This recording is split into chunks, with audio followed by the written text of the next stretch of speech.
Okay, wonderful. I think we will get started now. All our panelists are here, so please come in, find a seat if you haven't already. And as hopefully most of you know, there is coffee, tea, water, other things outside.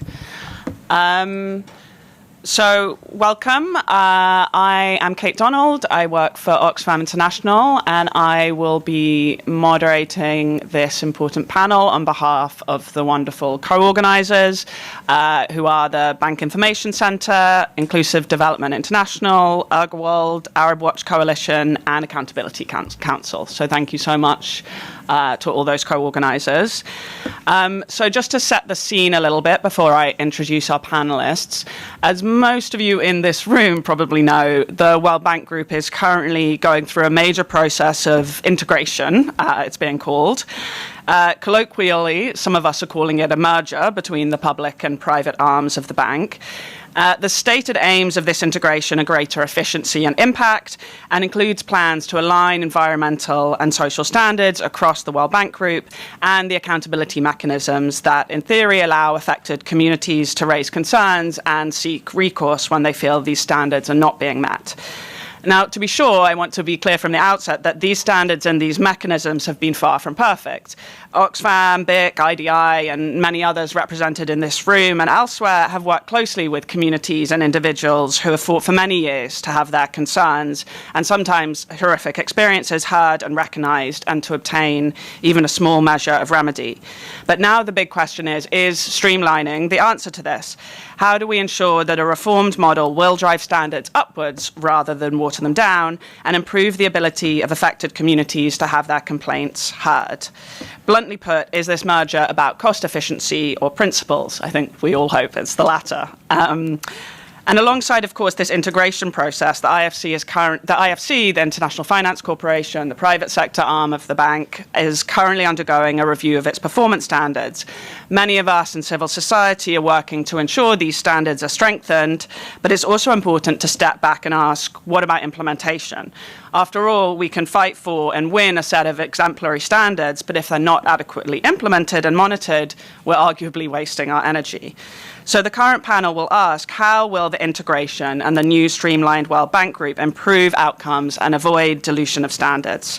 So I'll now introduce very quickly our panelists. I won't give their whole life stories. They all have very impressive life stories, but I'm going to save us time by just doing very brief intros before passing over to our first panelist. So on our panel, we have Maninder Gill. Maninder has been with the World Bank Group since 1995, I believe. It says in your online bio. It's actually 3, but I keep it a secret. Okay, great. Okay.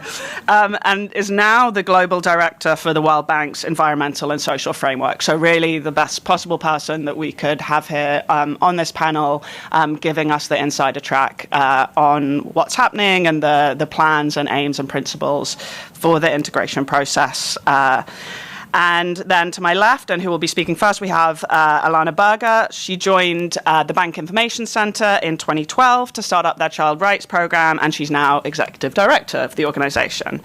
And then at the far end of the table over there, we have Livy Jabez. She is a researcher for Latin America and the Caribbean at CICTAR, which is the Centre, I think I can get this acronym right, the Centre for International Corporate Tax Accountability and Research. But particularly relevant for this panel, she previously worked at the Brazilian organization, the wonderful organization called ANESCI, where she worked on a really excellent report,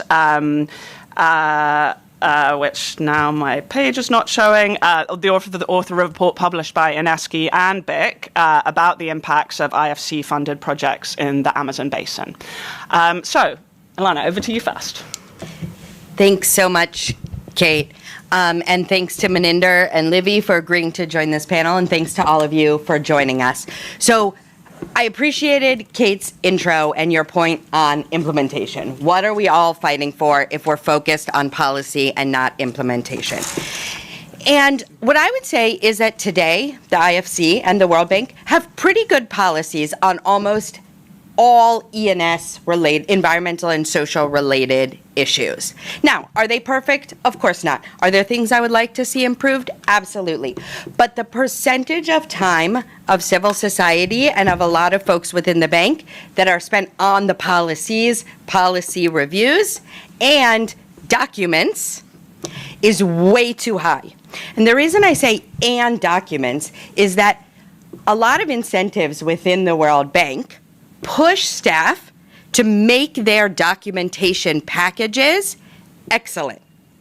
And that's actually a step forward, right? Because if you looked at bank project documents 20, 30 years ago, those project documents did very little to address environmental and social issues. And the bank has come a very long way in the past 20 years in getting their project documents to do good quality assessments of social and environmental issues, and to put together management plans to address those social and environmental issues. Here's the problem. Those plans are not fully implemented. And what I will say is that in the time that I have been at BIC has probably monitored a good 300 World Bank and IFC projects.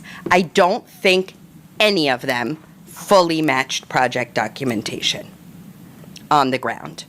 And if we can't find any that match project documentation, that suggests to me that the vast majority of times, the bank is not fully implementing the thing that it commits to do. And that's a problem for a whole host of reasons.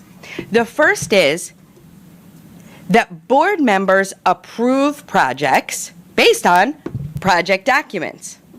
And so board members will say, oh, this is a high-risk project, or this is a low-risk project. This has these mitigation measures. This might be missing a mitigation measure. These are the things the bank says they're going to do.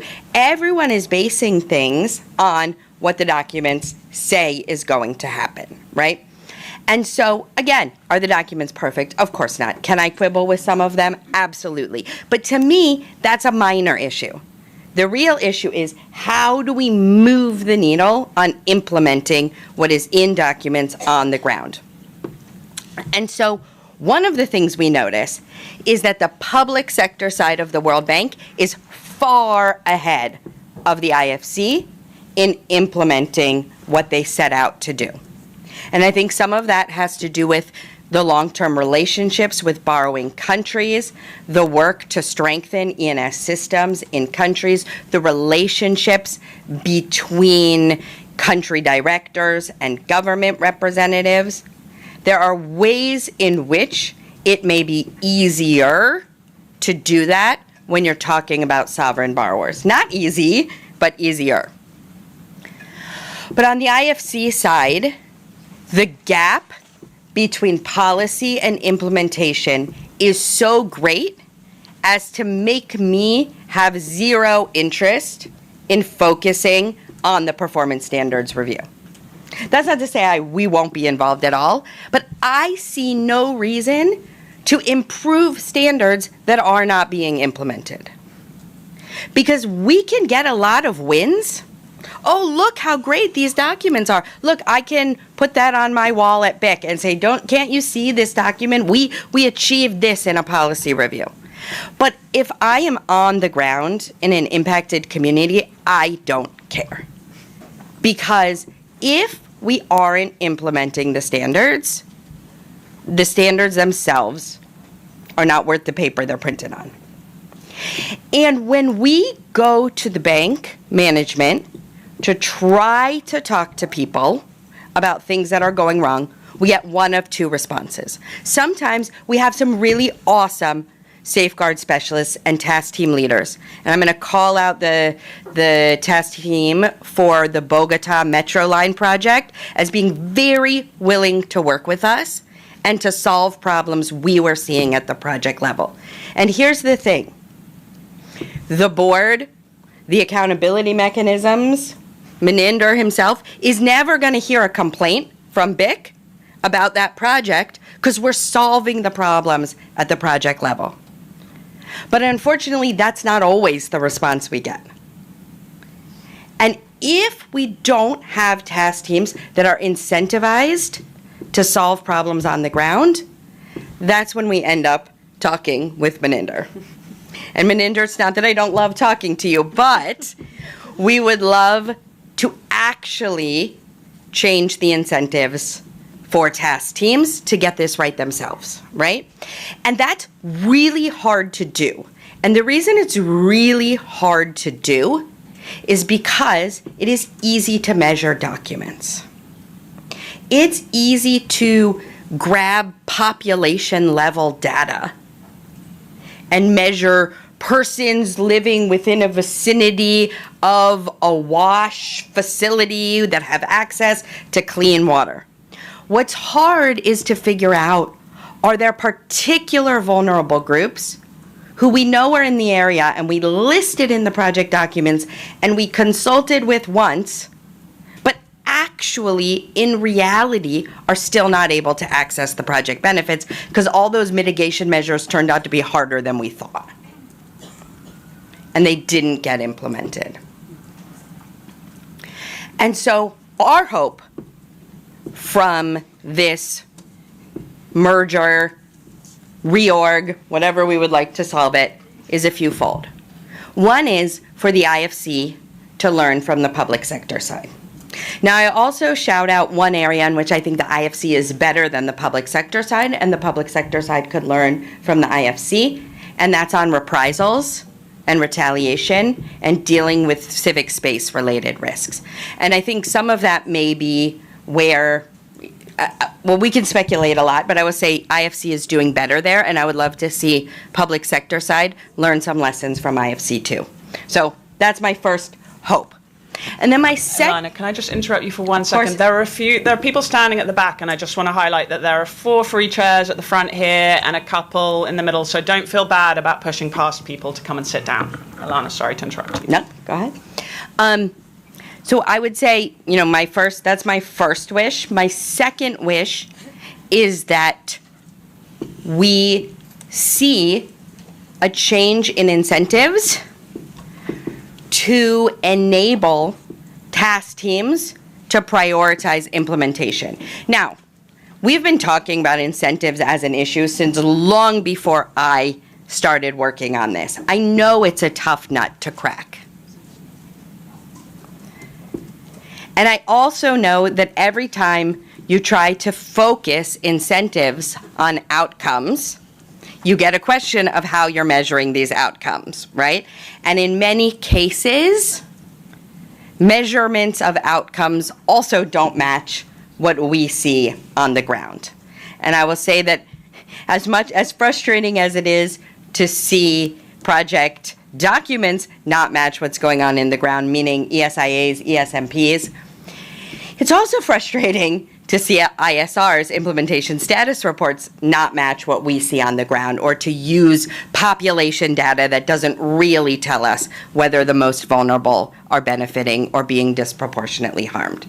So I understand that this is hard, but I think this is something where if we could increase staffing and if we could prioritize time spent on the ground and time spent meeting with communities, time spent where 1-2 people from the World Bank go out in an old car, not a big black SUV, and find someone to actually talk to about what's going on.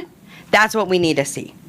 Not 16 people along with 12 government ministers who come to the main site and pull the 3 spokespeople for... That's not how you find problems. That's not how you find out what's actually happening, right? So that's my hope. That's what I want to see. So how will the ENS merger improve outcomes? By focusing on what is really happening on the ground, by being responsive to communities and civil society, not through some new created mechanism, GRS, GRM, merger. Sure, we can do all of those things, but that doesn't solve anything, right? That's just a new structure, a new policy, a new thing someone can ignore. Just answer people who try to talk to you. That's it. It's pretty simple. So I'll stop there. Thank you. Thank you, Alana. And yeah, yes. And I'm going to give each of the panelists kind of 8 to 10 minutes, and then we will have plenty of time for Q&A. So I know many of you are probably itching to ask your very wise questions. So next we're going to go to Livy, and Livy does have a nice flashy presentation. Well, I don't know if it's flashy. I presume it's flashy, Livy, but... Hi, everyone. Sorry. How do I turn this on? Is it on? Is it on? Yes. Okay. Thank you so much for being here for this full room. We're very excited. So my name is Livy. I'm a researcher at SICTAR. But as Kate said, I'm here to present a report that is a little old. It's from 2020. But I think you're going to understand why BIC has invited me to come here and to present it, because I think it really shows what we've just talked about, the difference between implementation and the actual environmental and social framework that IMF has been using for its actions on the ground. So we're going to go straight. First, before I start, just to say that this was a collective effort. So I was a part of INESC, Institute of Socioeconomic Studies, a Brazilian NGO that works a lot on public budget, human rights. But for that, we couldn't do this alone. So we actually talked to the people on the ground, and we talked to a lot of organizations on the ground that are deeply affected by this project. So these are their names.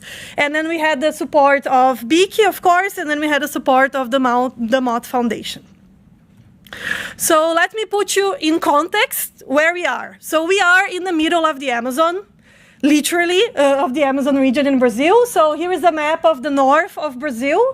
And as you can see, there is a lot of indigenous lands and protected areas. The blues are there to show us that.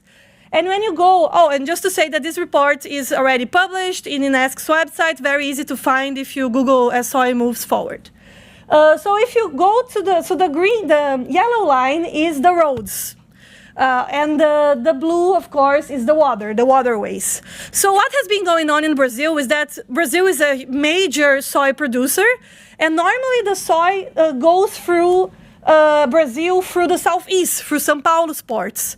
But what has been going on in the recent decades and years is this idea of exporting soy through the north of Brazil, because it's faster to Europe, for example, and the US.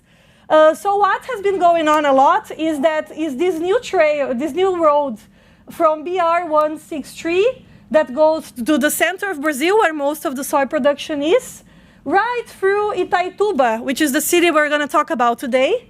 And if you go to Itaituba, right in the center, there is a waterway going there.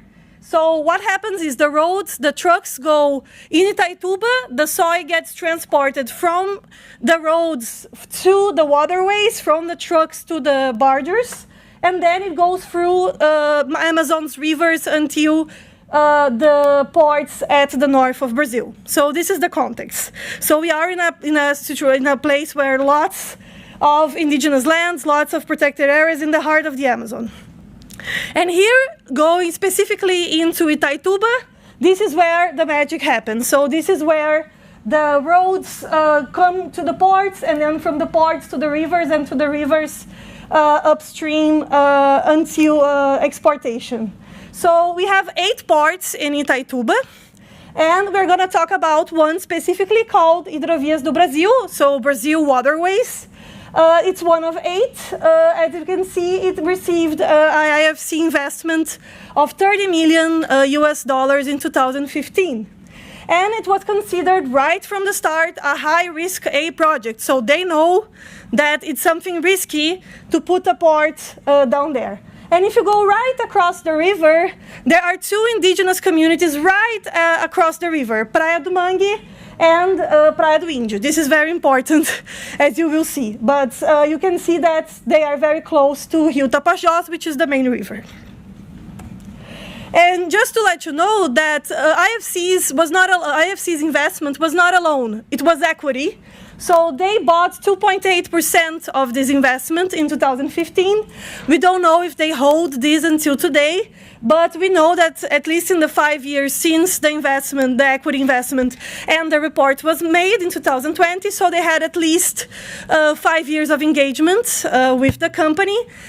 So they have been in a long term, in a more solidified partnership with Hidrovias do Brasil. So what we're going to do now is to, from each of the performance standards, we're going to compare what Hidrovias should have done according to the environmental social framework and what really happened on the ground. So for you guys who are not familiar with these acronyms, so from the environmental social framework, the next step is the ESRS, the environmental and social review summary, in which they get all the framework and then say, oh, for this project we're going to apply this standard, that standard, and this is how we're going to apply all of these standards. So these are the main documents that we're going to see, and we're going to compare with the reality on the ground. So PS1 is about the territorialization of hidrovias in the city. And the idea that the ESRS says is that all public agreements with the company and the public, the governments, they are a part of IFC standards and ESRS. And so here is a lot about if the company is doing its part by the government, it's doing its part by the bank. But what we see is that the company was not doing its part for the government. There were two cases in the public prosecutor's office regarding problems with implementation. There was one specific agreement that all the parts made with the communities saying what they're going to do. For example, they were going to build an access road so the trucks are not in the middle of the city. They didn't do that. And here is mostly about public hearings because they are very important, right? And according to ESF, the public hearings need to be held beforehand. They need to lead to meaningful dialogue with the affected communities. And then when you get there, you get this phrase from one of the residents of the city saying that the public hearings, they don't listen to us. It's all scripted in advance. They just want a signature. It's a minutes meeting. The project is already being completed. So there is an initial problem with making sure the basic standards are there when we go to the implementation. So about PS3 and 4, it's about health, safety, and the community in general. So imagine this. It's a very small 15,000 people community, and it has a daily flow of 1,500 trucks daily. So they really occupy the city. Of course, it's not only Hidrovias. It's a bigger reality that Hidrovias is a part of. And the IFC uses that a lot on its documents to say that, they cannot be blamed for all the impacts because they're just one of the ports. But it's complicated because it is one of the ports that are doing all this harm. So the city has changed completely because of this disruption of all these trucks, all these barges in the port. There is also what the population calls soybean dust that goes from the ports to the entire village, and this dust has pesticides, grains, soils, vegetables, all these things that are harmful for the people and for nature as well. And this has led to protests from the community blocking the main road of the city, saying that they can't stand anymore being a part of this hyper project that they don't get the benefits. So this is maybe even more problematic because the ESF, the framework of IFC, it says that all affected business owners will be compensated for the costs of reestablishment if their jobs were threatened by this project. But this has not been even mentioned on the ESRS. They don't say that there will be any economic displacement. But what actually happened is that there was a lot of fishermen, indigenous fishermen and non-indigenous fishermen, that had their activity disrupted. How? By the isolation, like literally they put an isolation cord in the ports and guarded safeguards saying that they cannot access the river. Of course, all the barges, they will also disrupt fishing. And of course, the soy that falls in the river gets in the bellies of the fish, and it gets rotten. So the fish are bad quality. So what turns out is that we basically don't have fishes anymore, fishermen, or very little fishermen still in Itaituba. So as you can imagine, in terms of environmental, there's a lot as well. But the ESRS has really focused on two things. First, saying, if they applied by the government licensing process, they are fine. And as you can know, the licensing process has problems. And for the indirect effects, so this bigger agenda, not in the port specifically, in Brazil, there is something called soy moratorium that says that you cannot have soy from deforestation areas. It cannot go forward for exportation. But we know that there's a lot of problems in the implementation of soy moratorium. So it is a little complicated to use only the government licensing and the soy moratorium to say that you are applying PS6. What really happened on the ground? So this soybean dust goes to the trees, goes to the branches. There was a specific stream that all the construction materials were put there, so it kind of got stilled. And in terms of indirect effects, since the soy moratorium is not being actually implemented, there was a bigger push for soybean production inside the Amazon because we have all these new ways of getting soy faster into exportation. Livy, 2 minutes, please. Yes, we are the second to last slides. So this is the last slide, maybe the most important one. As you can see, there were indigenous communities very, very close to the port, like literally across the river. But according to Hidrovias, there were no interaction with indigenous or quilombola populations. So PS7, the standard on indigenous people, was not applied on this case. They didn't have to do any of the things that they were supposed to do if it were applied. For example, document the efforts to avoid and minimize impacts, provide compensation, and of course, implement free, prior, and informed consents. So it's very easy to not apply, don't have any problems with indigenous communities if you just say that they don't exist. But they sure as well existed in this project. There were 2 indigenous villages very close, as I told you, but there were also impacts to communities of indigenous Munduruku people all around the region. There were no prior free informed consents. There is a specific protocol that the Munduruku indigenous people say that you have to apply for every project that comes. They didn't do the consultation protocol. So it's very complicated to say that they implemented the standards if they just say that one of them shouldn't be triggered where they really should. So just one last thing, just to say that since the publication was done, BIC had an interaction with IFC. We managed to get some things on the ground. We had a correction action plan. We had some winnings for communities, but compared to the scope of the problem and the scope of the impact, they were little. But it's important to say that something was done. Thank you so much.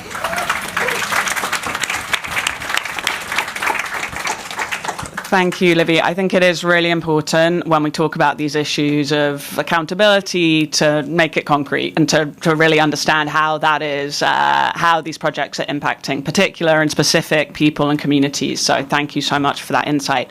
Maninder, now we're going to come to you and hear from your perspective about where we are and where we're going. So thank you so much. Very good. So thanks for the opportunity to be here and to be able to talk to you. I'll start with an anecdote, or it's a story, but a 30-second one, not more than 1 minute. When I joined the bank, which was in 93, it says 95 and it makes me look at least 2 years younger, so I never object to that. I like to go with 95. So I used to work in the famous or infamous Narmada project on River Narmada, the Sardar Sarovar project that resulted in the creation of the inspection panel because of all the huge mistakes that were made in the massive difference between rapidly prepared resettlement and other plans and implementation. So, but that's the story, the anecdote I want to relate to you is after having spent 3 years there, I came to the bank, what I thought would be 6 months, and if I love the World Bank, then it'll be a year and not a day more. And that was my deal at that time, that not a day more than a year. I'm already kind of off track in my career. But the first day when I came in, my boss, Jim Socknet, took me to a colleague and said, this is so-and-so, he's the top education specialist in the world. And then I saw he was like looking at something. He had a screen and he was looking at something. And in my world, you would walk, trek, sit down with indigenous communities, argue, debate, discuss, walk back, take a 4-wheel drive, come back home. So that was my daily work schedule. And I saw these colleagues, he was watching something on a screen. Then I go to the next office, and then he was looking at a screen. So I asked Jim after 5 colleagues, I said, we are missing something. They are watching something, all of them. And he said, watching? No, they're working. I said, no, they're not working. They are watching something. Because for me, like someone sitting on a computer and looking like this, there was something going on. I didn't even know that. He said, they're all working. And I said, no, they're not, Jim. They were watching something. And I realized that there is a big difference between, and now I'm a consummate World Bank Group bureaucrat. Now I watch all the time. That's all I do. So it's how you transition and transform. But for me, it was fascinating that you could actually work sitting on a computer and typing up stuff and sending messages back and forth, and that would be work. So it was, in any case, that was a long time ago, 33 years ago. Couldn't agree more with Elena. What she said, almost verbatim, could be me, my 8 minutes, 9 minutes. Now, fortunately, she said it, so some of those things would get me into trouble. So I'm so glad she read it, not me, but that could have been my talking points. Huge difference between, and all of us are complicit in that, so big difference between paper and implementation.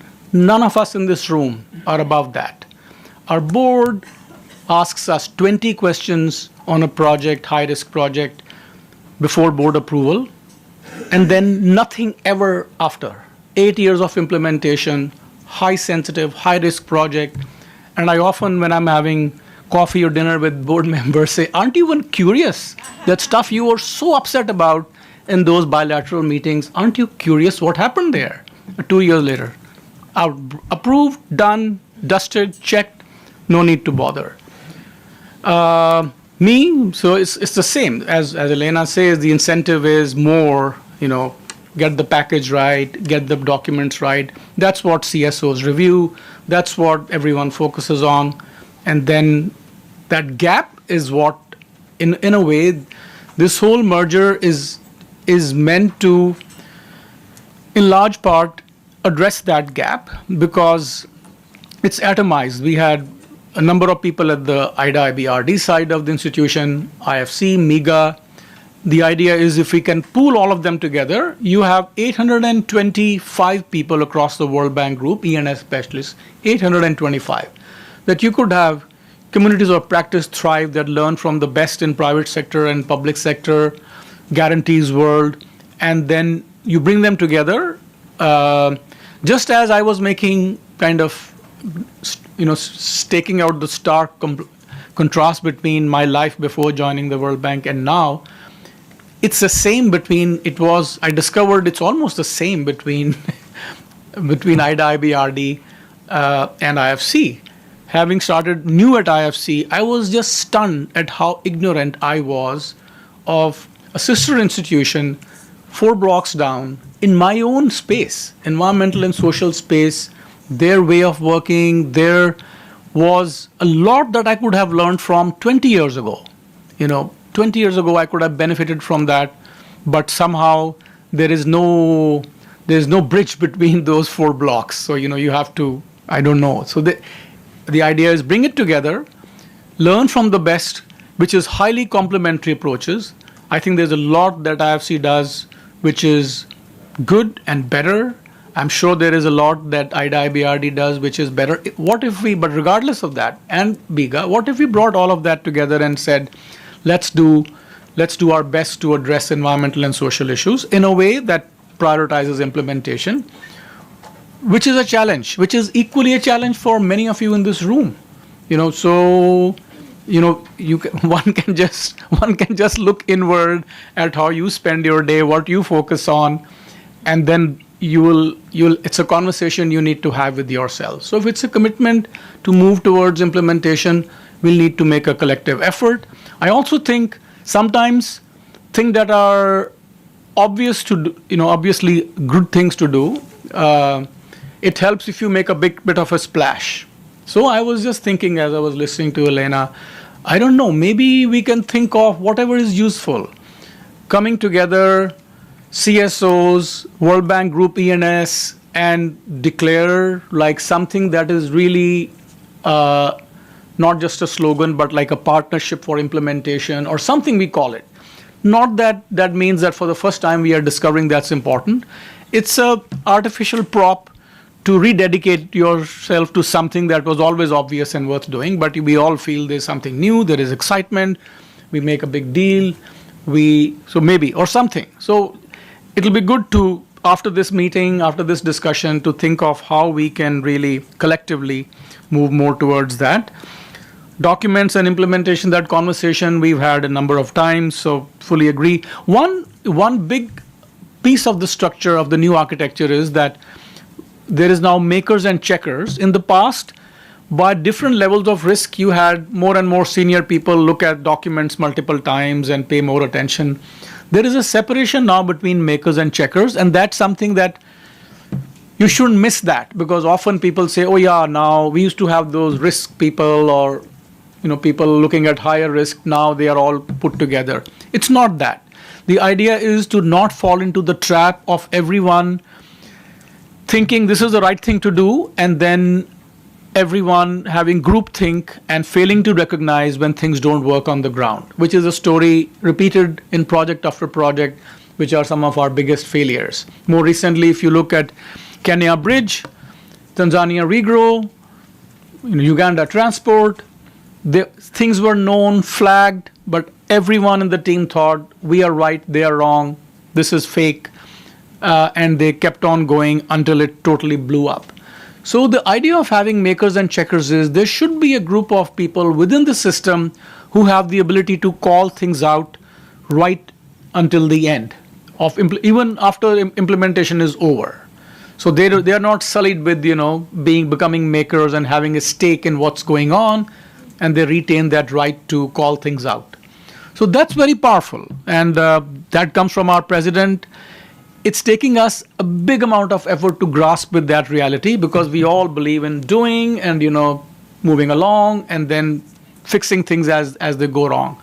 But I think that that's a very fundamental shift, which we should. The other thing that we can do is, if in that partnership and even without it, is that working with your local field-based partners, what I can do is to flag problem projects, issues where we have challenges in advance to you. Usually it's someone finds something, writes a letter, then we make more inquiries, and then we find things are really awful. We do have a sense of where things are not going wrong, so we can also think of a mechanism where we proactively flag to you, here are 30 projects where we have problems you may not be aware. You may be aware of 10 of those, but 20 you can say, okay, let's see what we can do. If we're all committed to making things better on the ground, usually, unfortunately, we get your help only when things have gone horribly wrong and we have refused to recognize they are, and then then we say, okay, you got us finally, now what can we do to work together? I would rather have that presented to you in advance and saying, you know what, my problem is now your problem. Let's make it our problem. Let's work together on it. I'd be delighted. We can figure out a mechanism. I'd be very happy to share with you a list longer than you may want to see, so that we can see how things can be done better. Also, what we need to help everyone do is, tools for getting implementation better. So we had a great session on accountability mechanisms. That's one. Every project is supposed to have a well-functioning grievance redress mechanism. all of us know they don't function. Clearly, things go up. GRS catches many of them. But why not get that first mechanism right, which is right next to the community in a form, manner, language, format that they can relate to? Why not we make that work? So that's one which we can work together one more on. minute, please. Okay, systematic monitoring. So some tools and techniques to get the focus on implementation. The point about incentives is one I'm going to think about, because you're absolutely right, Ilana. Those incentives, we need to figure out. We need to think about what the incentives are. It's not fair to just say, yes, all of us are dedicated to strong implementation.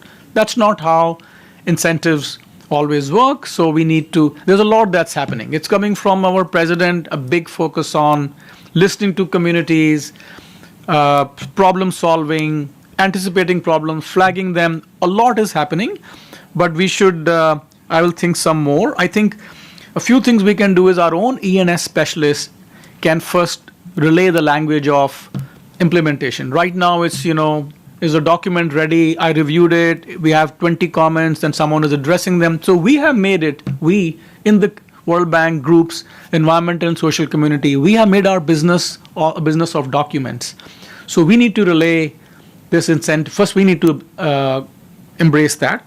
Then it's the team, then all the tools I'm mentioning. And finally, I'd conclude again on an anecdote. I was smiling when Ilana said, don't go in your big black SUV, rather go in a... So the reason I stumbled upon what we stumbled upon in Regrow was that I got lost. The rest of the mission, I was catching up. Those people in 4 big black cars, 16 people, they were doing the right mission, and I got waylaid, and we got lost because we were supposed to meet them. My driver and I went to a community. They didn't know who I was, what was going on. My driver was my social scientist, local social scientist, and my interpreter. And then we found out that what was being alleged was, hugely right. But the team that went on that other trip, when we met in the evening, they had a very different story because they had gone in those 4 SUVs. So we have to figure out some ways I was thinking that'll make the price of all these old cars go up really if we have such a big demand, but we'll deal with that, but couldn't agree with you more. Thanks. Thank you, Maninder. First of all, I want to do something logistical. If you have a spare seat next to you, please raise your hand and point at the seat, because there's a few people at the back who don't have a chair. So if you want to come and sit down somewhere, please, there's one there and one over there.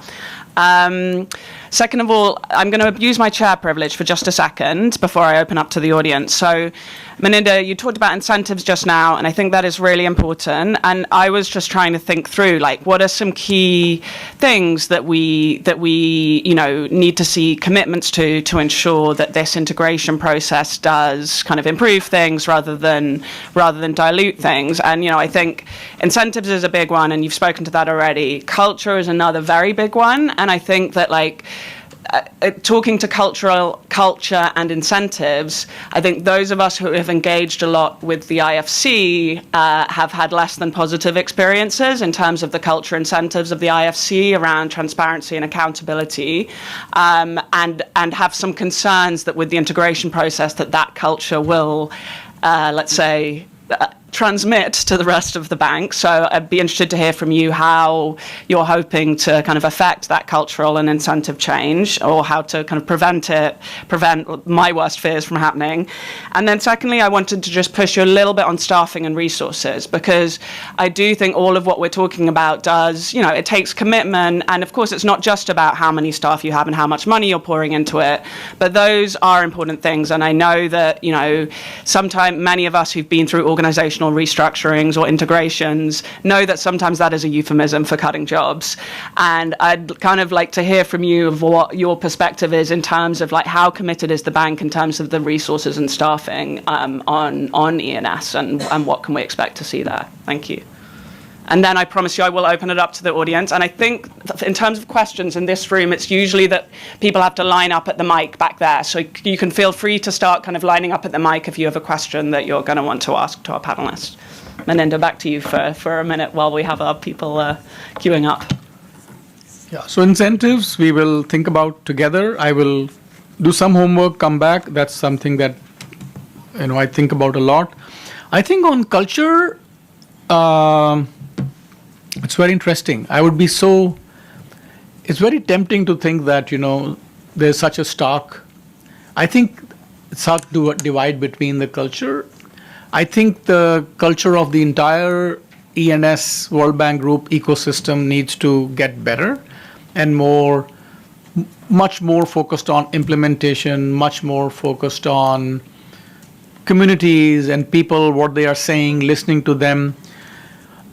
In doing so, I think we will need to have a lot of cross-fertilization of approaches. So I do find some very good features of, there's a more structured portfolio approach to managing risks that I do find in IFC, which I find very useful. And I find more listening, more long-term relationships, more problem solving, maybe on IDA-BRD side.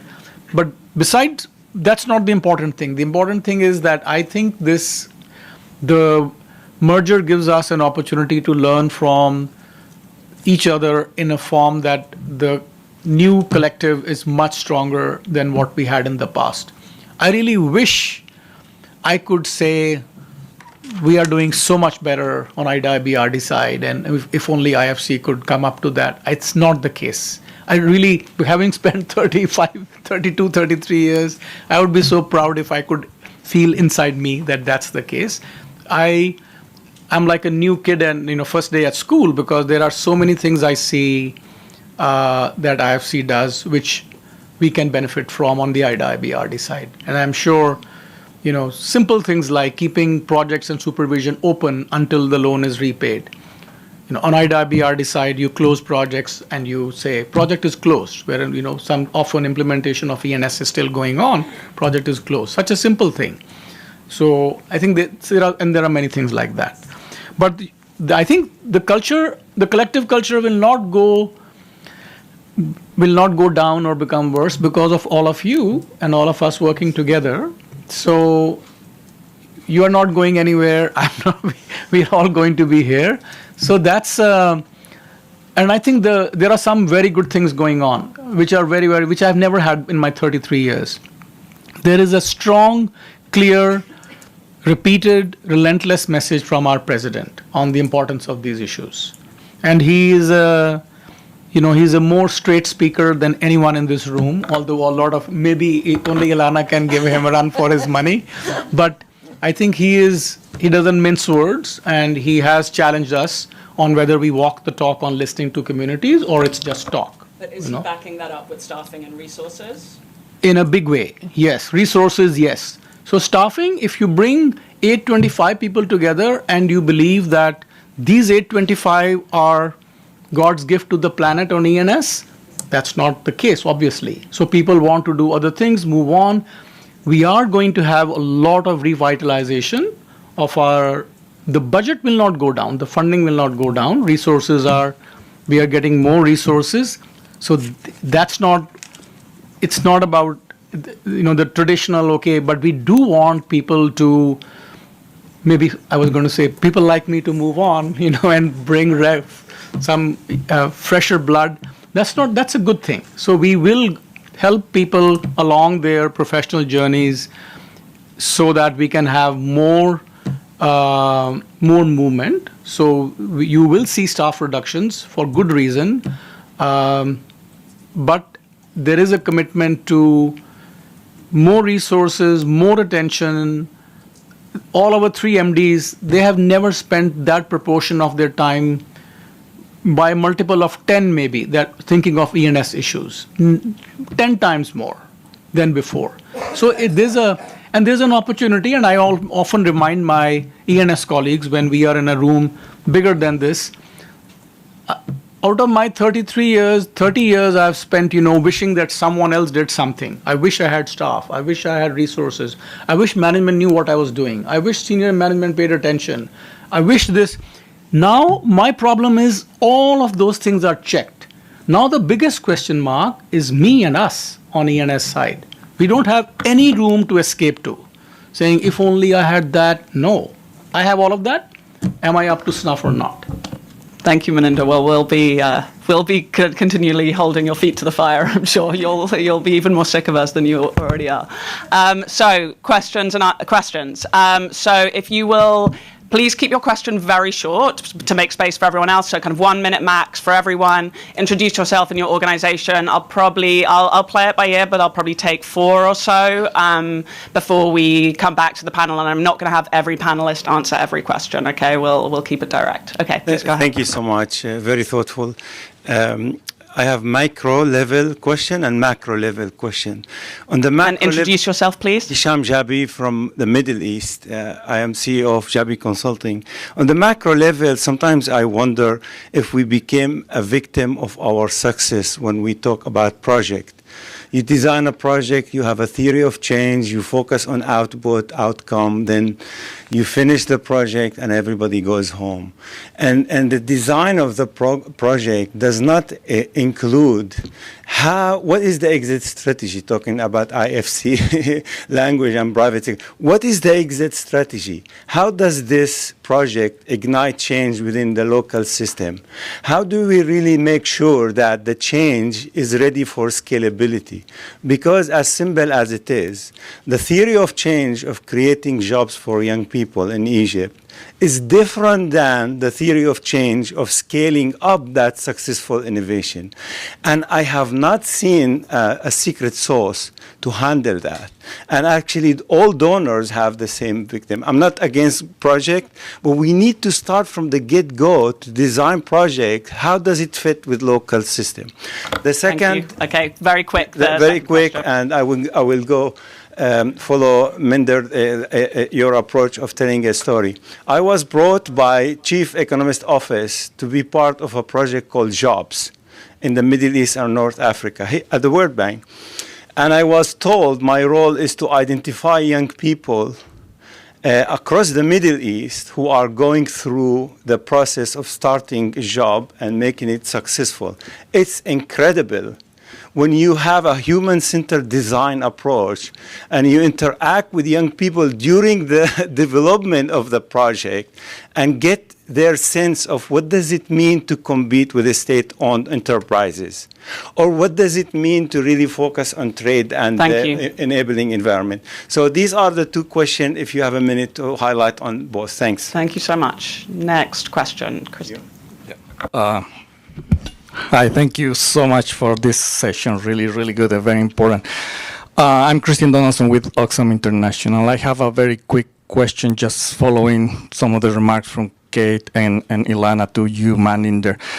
The whole reform about makers and checkers, it kind of makes sense for me, but I like to hear a little bit more about the thinking in terms of how to make it work in terms of incentives, structural incentives, because I will argue that by the project that Libby explained and other projects that many of us have been part, essentially, even CEO inspection panel, essentially we were the checkers. But management never listened.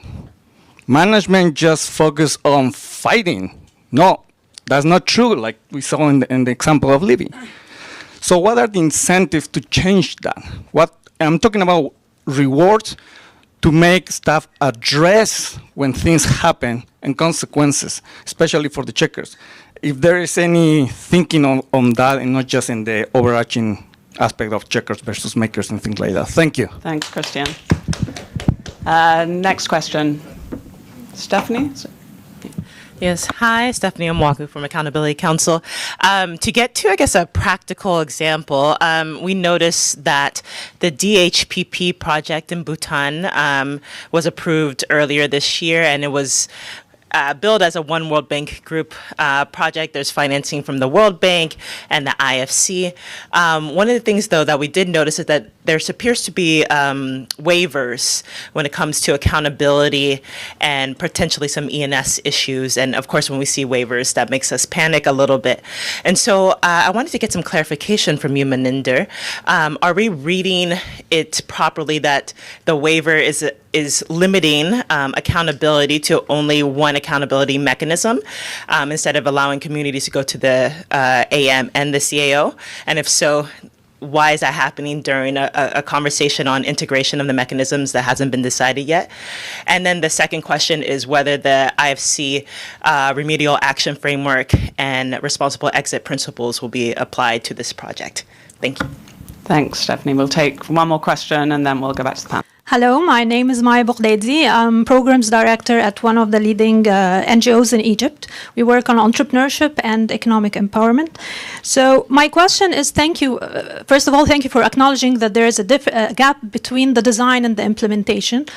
But building on that, it seems also that there is a gap between, the long-term World Group's, World Bank research-driven frameworks and the capacity of those who are implementing this on the ground, from CSOs, from mid-level government officials. And they don't know what is actually or they don't fully understand the actual objectives and this long-term policy and frameworks that they are actually working on. So how are you addressing how are you planning to bridge this gap between who are actually working on the ground and understanding this objective and how they can actually reach it versus what is being designed here? Because they don't understand what they're doing. They're working as a project, but for a long-term program, they don't actually understand why we are doing this. They meaning? Who's they? Those who are working on the ground. CSOs and in the countries, mid-level government counterparts. I'm not talking about ministers. I'm not talking about seniors. I'm just who are, handling these programs with the CSOs and beneficiaries on the ground. Thank you so much. So I think that was a set of questions very much targeted at Maninder. So Maninder, I will go to you, but Livy and Alana, please, if there's, I will give you both more time before we wrap up the session in 30 minutes time. But if you want to come in, if you have thoughts about either of these issues, please feel free to come in for a minute after Maninder. So I wish this session was 2 hours longer, because this is great value for me. I'm going to be a little cryptic, but yet very, very honest, straight, and let's see how I do. So one of the things we are trying to do is to take things at scale, because we do want to be a bigger, better World Bank group and do maybe a lot more lending and support in the future. That's why this mechanism, because you realize that if you go bigger and faster, hopefully making it easier for our clients, then there is a higher likelihood of things going wrong. And that's why this structured mechanism of having checkers, that people whose incentive is to actually catch problems. That's their job. Their job is not even to solve them. So that's why they're not going to say, oh, we fixed it. No, they are going to say, sorry, the problem is still there. And they report to none of the 3 MDs who are responsible for projects. They report to another MD and they report to the chief risk officer. So completely different set. And the idea is that let's have, out of these 800, let's have 80 people just be watching and flagging things, sometimes even falsely. That's fine, but at least catching everything that potentially could be going wrong. So that's one element. I should have mentioned that, and which I said yesterday and I forgot to say today, that we're also hoping that someday we will get out of this, the only contribution being project-based and transaction-based. All of the World Bank Group support to the world put together is 1%, 2%, 3%. I don't know what the exact number is. ChatGPT can help answer that question. But it's a very, very, very small percentage. So to get that amazingly clean would be very little contribution to the planet. So what can we do to strengthen, as my colleague from Middle East said, what can we do to invest from day one in systems that our clients have for environment and social screening, assessments, mitigation?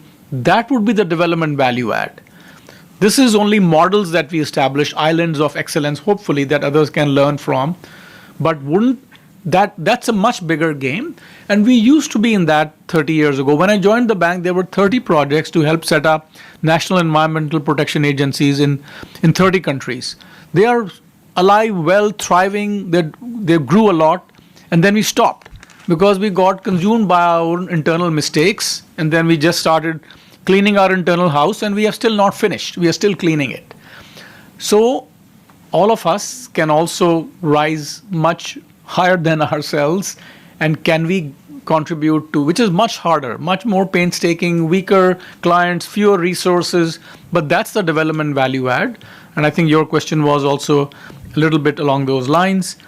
DHPP, the waiver was only that one policy should apply. That's going to now, we are working furiously and frantically on one World Bank, like a fuel mutual reliance within the World Bank group. It's ironic, we can have it in ADB, IDB now, but we can't mutually rely on each other. So the waiver only was that let's supply one of the two, and because ESF started earlier, so let's apply this. Whatever is the gap, we convince the board with a detailed table how we are plugging any potential gaps.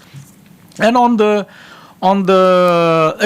it's a subsequent coffee, lunch, whatever, on using one could argue that having one robust, well-proven accountability mechanisms is good enough.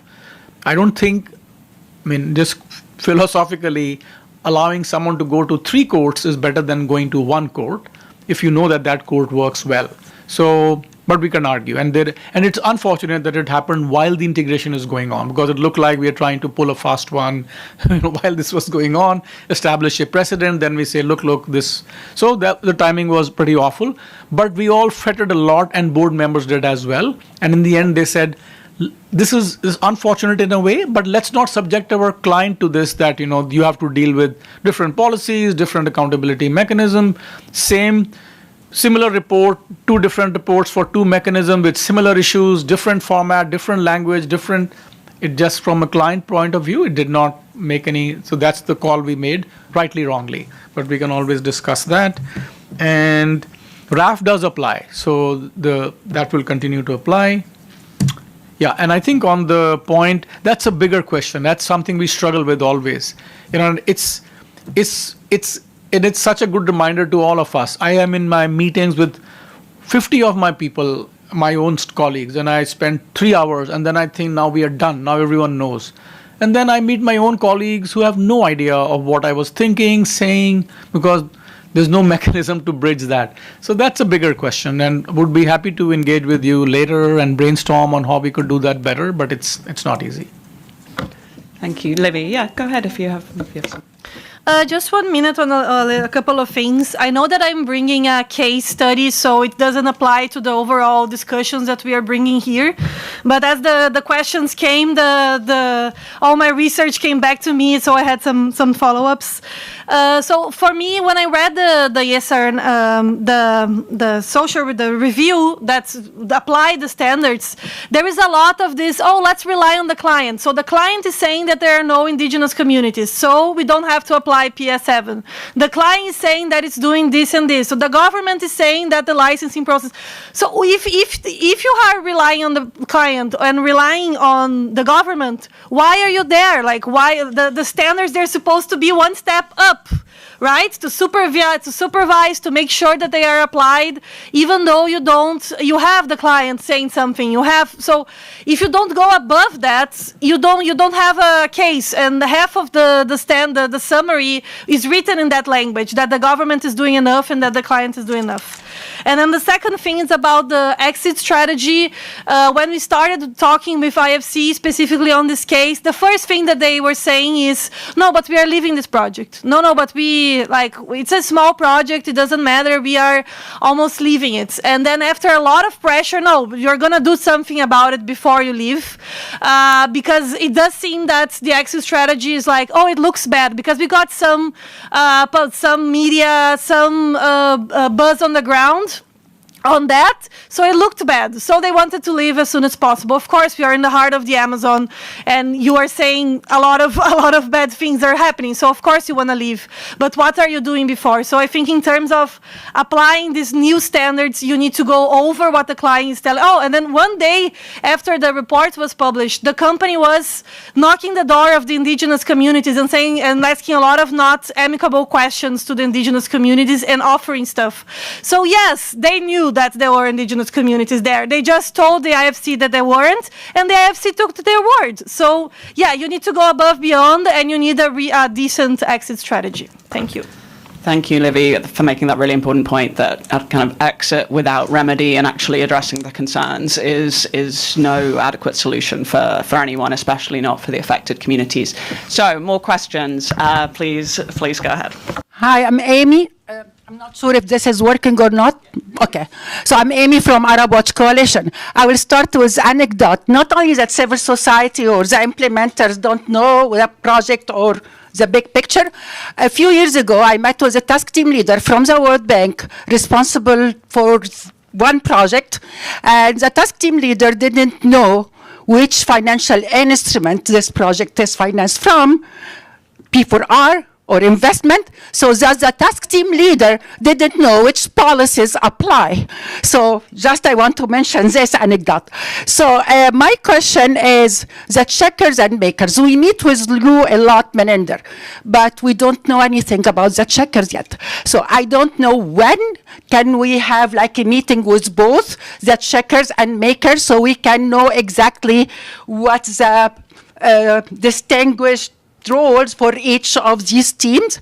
Also, what's the relationship with the legal? There is now a new department in the legal for environmental and social, and I am, so what will be the relationship between maker, checkers, and legal, and who will be the ones who will actually go in a normal car to visit the community, the checkers or the legal or the makers? Who will do this? And finally, why don't you start with the very superficial measure? Like my region, I'm from Egypt, as you know. So Egypt in the World Bank is Middle East and North Africa. In IFC, it's Africa. And I'm afraid that we have Sinai and Sina, so in Asia, so maybe next year I will find Egypt in Asia. So I don't know which region. So it's very superficial, like the regions. The website start with this to give us the impression it's one World Bank. Thank you. Thank you, Amy. Next question. Muy buenas tardes, soy Mario Paniagua de Fundación Tierra Bolivia. Mil disculpas, no hablo el español, pedí a una colega que me traduzca muy amablemente. Bueno, mi pregunta es para el señor Maninder, básicamente. En Bolivia ahora tenemos casos relacionados con estas cuestiones. Sorry, 1 second. I see some people not, wondering what's happening. He's speaking in Spanish, but his colleague is going to translate in just a second, okay? Okay. Con estos temas de consulta, el asunto es que por temas culturales, por temas de tiempo y por temas de los que elaboran los proyectos, pues no se pueden recrear espacios de socialización de estos proyectos. Por tanto, se tienen que la identificación de posibles impactos a territorios y pueblos indígenas no son lo suficientemente identificados en los primeros momentos, y esto, por supuesto, en la ejecución se complejiza mucho más y es muy difícil resolverlos. Ahora que se están pensando en estas reformas de estas herramientas, yo quisiera preguntar cuál es la estrategia que están pensando para evitar estos problemas, ya que cuando no se identifican los problemas al inicio, pues después son muy complicados y resulta que las comunidades indígenas quedan con estos pasivos ambientales y no se puede resolver. Al final tienen que estar peregrinando por una serie de lugares y quedan perjudicados, aunque no estén en contra de los proyectos, etcétera, etcétera, pero es lamentable que queden así. Entonces mi pregunta es ¿qué estrategias están tomando para evitar estos problemas que son muy considerables para los pueblos indígenas? Thank you. Hi, my name is Maria, and his name is Mario. I'm coming from Colombia, and he's from Bolivia. And what Mario is talking about actually happens in all of our countries in the region. So I'm gonna just translate his question, and he's talking about the implementation of the consultation process. Like, it's really challenging. The characteristics of culture, time, space, everything, and it is reflected in low levels of public participation, which may result in potential impacts not being properly identified, or if they are only in superficial forms. And during the project execution, these situations tend to worsen, and it becomes almost impossible to correct at that stage. So talking about this and this plan of the World Bank. He's just wondering what is the bank thinking about, like how to ensure that this issue does not become even more severe, and what technical and logistical measures will be implemented to prevent this. To prevent the mismatch of expectations on consultations and Muchas gracias. Okay, Dustin. Hi everyone, my name is Dustin. I work with Urgewald. I have a very specific question. Maninder, you have mentioned the potential cuts for environmental and social staff. We are hearing numbers about 10 to 15%, most of them at IBRD and IDA. Can you confirm the number? And if so, what are the measures actually to compensate for that? And how does this match actually with more increased risks of the institution overall in the regions that they invest? Thanks. Thank you, Dustin. I see one more person lining up with a question. So we'll have this final question, and then I'm going to come back to the panel for responses and kind of final closing thoughts, and you'll all have a few minutes each. Okay. Thank you. My name is Liza Makombore. I'm a PhD student, PhD candidate with the University of Vermont Institute for Agroecology and the Stop Financing Factory Farming Coalition. And my question might be very basic because I'm a student, of course. I just wanted to understand because from what I've gathered here, the IFC leads in terms of the environmental and social framework, and then the coming together for the One Bank Group initiative sort of seeks to improve institutional culture, incentives, and practices. But I heard a lot about complementarity, like the two banks complementing each other. But I think some of the issues I have are around the tensions within the bank. What's the plan? I didn't hear much about that. And connected to that, I also heard Maninder talking about old stuff, sort of leaving and new stuff. But I think it's more complex than that. What's the plan in terms of institutional memory and passing down of skills to the new blood? I'm asking this because I feel that the culture part of the institutional culture has to evolve and have skills that are diverse, that are sort of elevate cooperation and coordination, and also transdisciplinarity. Yeah, so just your response on that. Thank you. Thank you so much. So I think that is all the questions. So what I'm going to do is I'm going to go back to the panel. We'll do it in the same order that they made their initial intervention. So Alana, and then Livy and Maninder. I will give Maninder slightly longer than Livy and Alana, just because the more questions were targeted towards him. So yeah, if you can give your responses, but also closing thoughts, closing commitments, closing ideas, that would be wonderful. Thank you. Yeah, the questions brought up a few thoughts for me. One of those, as Amy mentioned, it's not only country government folks, CSOs, that don't always know about the projects. It is task team leaders. But for me, it's not even that they don't know, it's that some of the ways in which there are perverse incentives are very insidious. They're not just, how do you get promoted? Oh, you look good because you got money out the door. That's an almost easier incentive to deal with, right?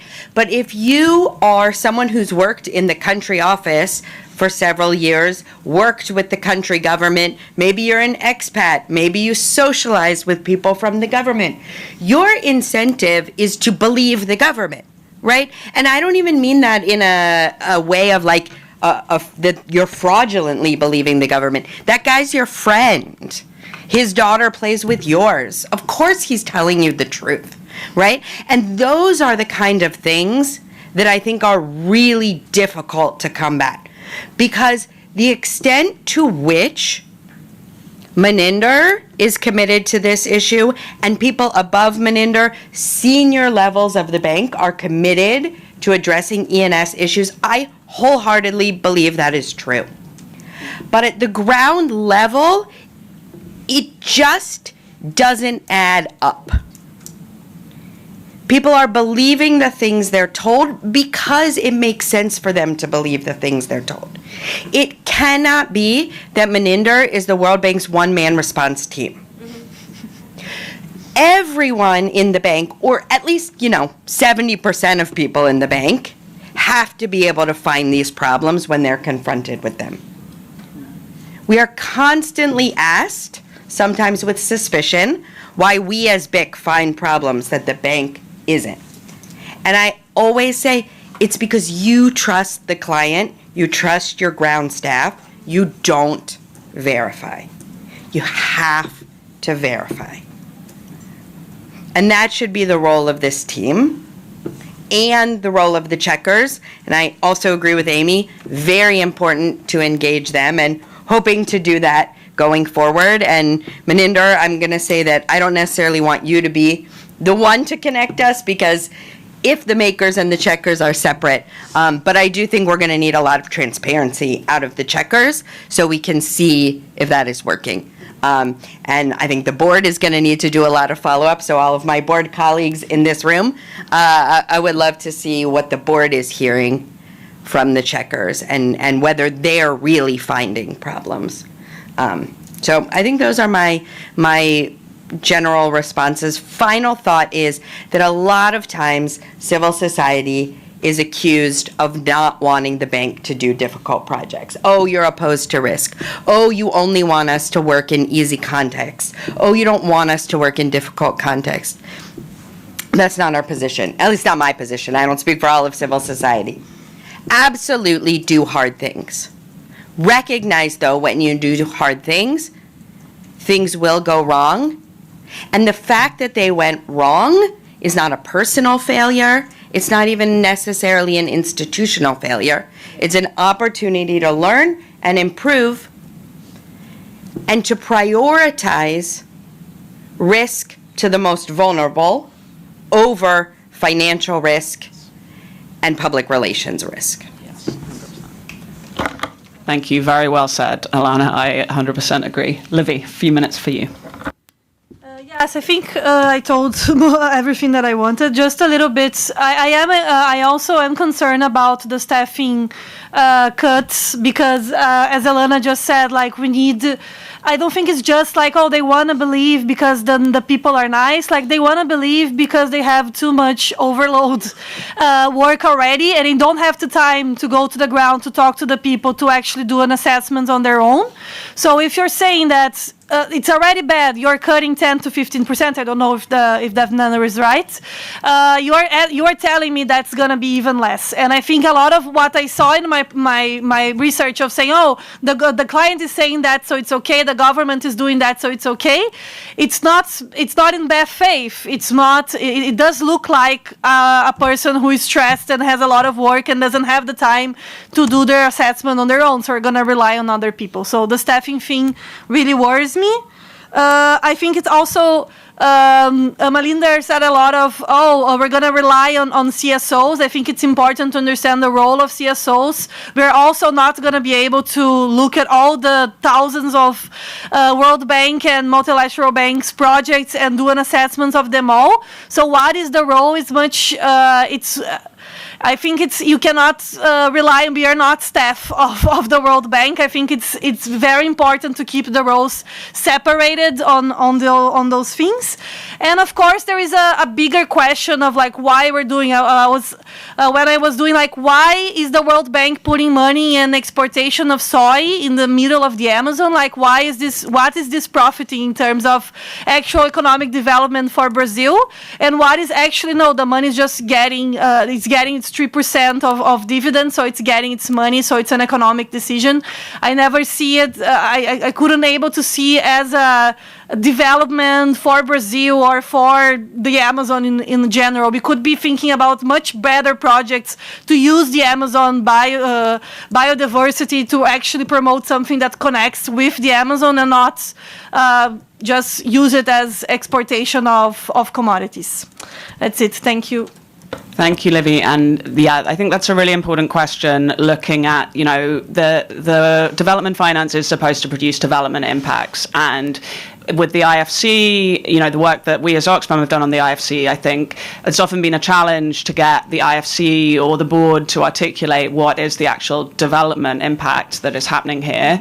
And I think, that needs to be the added value of the bank, needs to be these higher standards and these really concrete development impacts. Maninder, you have a lot of things to respond to. You have about 6 minutes, so Yes. hopefully that will be adequate. Use 3 to answer the question and then 3 to reflect my concluding remarks. So client standards versus PSs, fully agree with you. Client standards should never be and are not supposed to be the standard. It is ESF or performance standards, and to the extent client standards meet those, or then you certainly should rely on them, but then you do need to bridge the gap. You can never say this is something that is fine by client standards and doesn't matter ESF. So we're absolutely, and if that was done, that shouldn't have happened. That's a mistake. I think on World Bank Group, legal has also come together as one World Bank Group entity. Otherwise, it's again to streamline, just as we have streamlined the ENS function. So otherwise you would have one team on ENS, and then you have to go to different parts of the institution to get legal advice. So the idea is, Victor Massotti, my good friend and colleague, is the Deputy General Counsel for Environment and Social Legal. So that's one. And the people going on the field are going to be mostly for making the makers, so working with the client. But I think then there can be independent outreach by the checkers to see how things are going. So that's mystery shopping. They can have some kind of mystery complaints in the GRM to see if it's working. Makers say, oh, the GRM rocks, and then they have complaints and no one responds for 2 months. So I think hopefully we will get more and more internal healthy tension to hold us more and more accountable on the maker side. Legal advises both. So legal is by definition kind of a independent entity. That's why they report to the General Counsel. They don't report to any of the other structures, and then the General Counsel reports to the President. So it's and they will remain independent. I fully agree regions need to align, because I'm struggling so much when the manager's jurisdiction doesn't match and staff experience doesn't match. So I don't know. I hope we can go to 4, but then again, I don't want to be quoted on that, because we have IFC with 4, which are neater and easier to grasp with. But let's see what happens on that. Consultations is like incentives. It's a hard nut to crack. I don't have an answer. So I am fully committed to meaningful consultations. When I have been involved in consultations with my best intent, it's very hard to make them meaningful in a way that you are genuinely consulting. So we have to have a frank conversation on that. We consult with a view to coming out with a decision that is, this is what the outcome should be. And then real consultation is when you tell a person the risks fully, but it's very hard for us to, just as we feel sometimes CSOs are exaggerating the risks, we downplay the risks. We say, oh, this is a great project, it's going to do such cool things for you. We don't say you might be wiped out, your livelihood might be wiped out, your compensation may not be adequate. We don't talk stuff like that. So it's like a honest sales job, but it's not like so I think, but it's a collective issue for us. It's not something that, so I think like incentives, it's a nut we need to crack together, because it's very easy to commit to meaningful consultation, very, very difficult to do those. So more on that we need to do together. There is no old, and I just made myself the example. So we're not asking the old staff to move on. Otherwise, I'll not be on the next panel. I have no plans of going anywhere for a long, long time. But I think the plan is to see there are, in a group of 825 people, if you give people the right opportunities in a win-win way, you can get 60, 70, so we were 825, 10% is roughly 82, 85 people. So you can get a lot of win-win solutions for most of them. And then clearly, if someone is not doing a great job, and so not 825 are all amazing. So like in any group, but it's going to be mostly in a win-win manner. It's not going to be like cutting staff in a way that they are the best people and they don't want to leave and they are being let go. So it's not going to be like that. And I'm happy to always brief you on that. We do want to bring in some very, very scarce skills that we don't have. And then there are areas in which we are overstaffed. So it's going to be done very, very thoughtfully and in a proper manner. And I can always go into more details with you because I don't want that will be the last impression that here is the World Bank Group committing to more emphasis and at the same time reducing the number of staff. That's not at all the intent. But we do hope that we will change the nature of our work. And I think that was an underlying theme. That's from where Alana started. If I make my work to produce 20 documents and have them reviewed multiple times with zillions of comments that are addressed through more documentation, I can call that work. Some of you will say that's not work. So I think a lot depends on what is work in the ENS space. So we do want to make it much less paperwork, much less navel gazing. We are helping the client write the document or writing it ourselves, then reviewing it out of shape ourselves, back and forth, then during implementation not looking at it. So this is not a game we are playing. How can we make it more and more about implementation? And so the nature of our work should change within a year significantly, and all of you will be part of that. My final quick 1 minute, 3-4 things. I think about this partnership for implementation, just some way to apply to rededicate ourselves to a more focus on implementation. I will leave that thought with you. Second, how can we collectively work more towards strengthening country and corporate systems so that even when World Bank Group is nowhere, there is still a better attention to ENS issues. There is a stakeholder engagement platform we are trying to create in each country management unit that becomes very powerful place where frequently CSOs and other stakeholders come together so that not everything needs to be coming to Washington. We want you to exert some healthy pressure to make those a reality. There is a commitment, but it's taking a while to make those happen. That can be very powerful. And finally, I would say, please help us do better.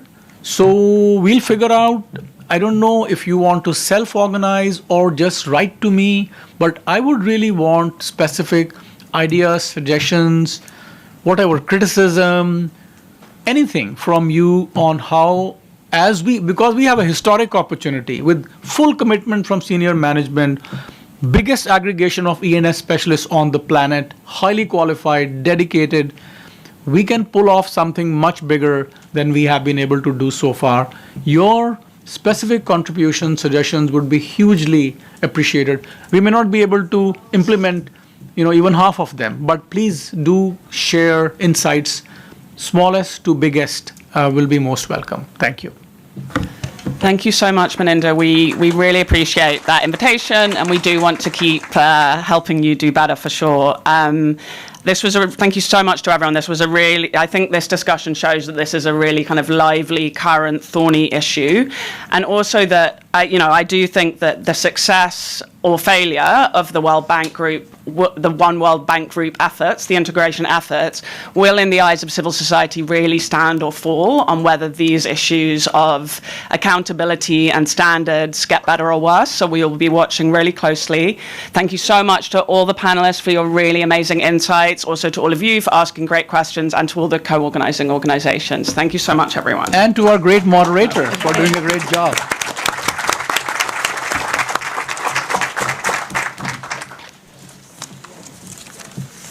Thank you. Great.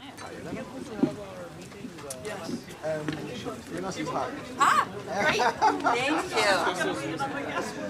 Hi. My name is Ron. I'm with Waste Zero. We're an environmental organization. Okay. I just have a quick question. A little separate from the environmental thing. Yeah. I'm a student in college, so I undergrad. Yeah. I'm still learning about it. Great.